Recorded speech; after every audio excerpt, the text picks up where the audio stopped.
Welcome back, viewers. You're watching the Savera and I'm Shifali.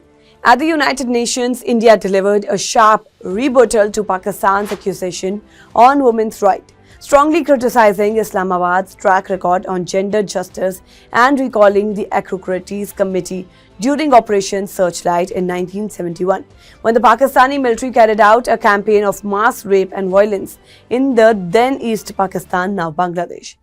India's permanent representative to the UN, Pranathi Harish, addressed the UN Security Council debate on women, peace and security, where he accused Pakistan of continuing its habitual delusional tirades, particularly on the issue of Jammu and Kashmir, instead of confronting its own legacy of human rights abuses. Harish stated that India's record on women's participation and protection in peace and security matters remained unblemished and unscathed.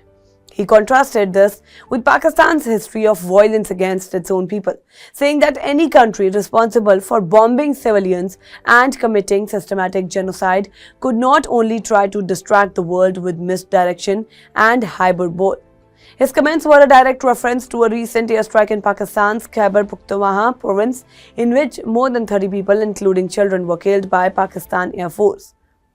Expanding on his criticism, Harish invoked Operation Searchlight, a military campaign launched by Pakistani Army in March 1971 to suppress Bengali nationalist movement in East Pakistan. The operation resulted in mass killings, destruction and what historians describe as one of the worst campaigns of sexual violence in modern history.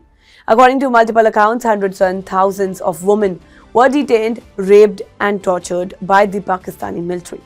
The operation was directed by General Tika Khan, who became infamous as the Butcher of Bengal for the brutality of his command.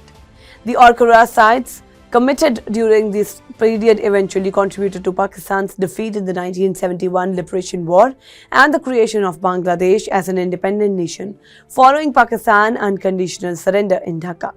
Referring to these historic events, Harish stated that the international community was fully aware of Pakistan's action and its attempt to manipulate global opinion.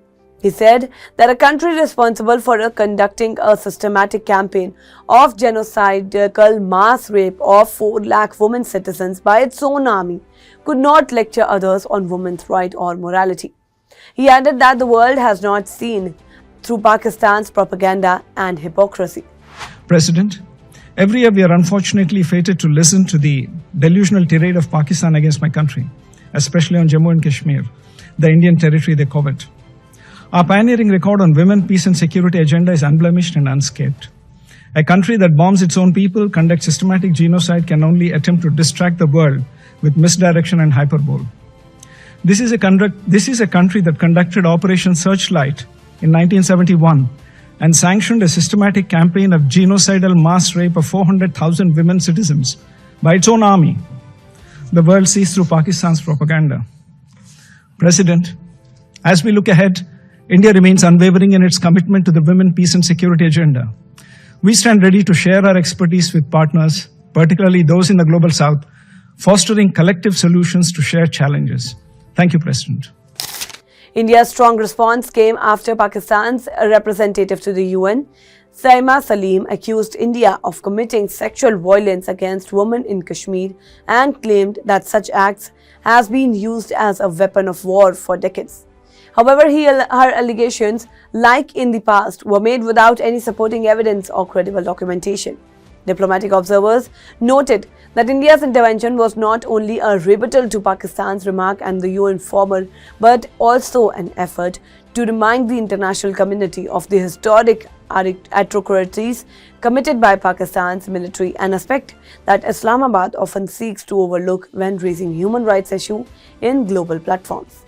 That's all for now in this update. Stay tuned to the Savera, download the app and follow us on various social media platforms.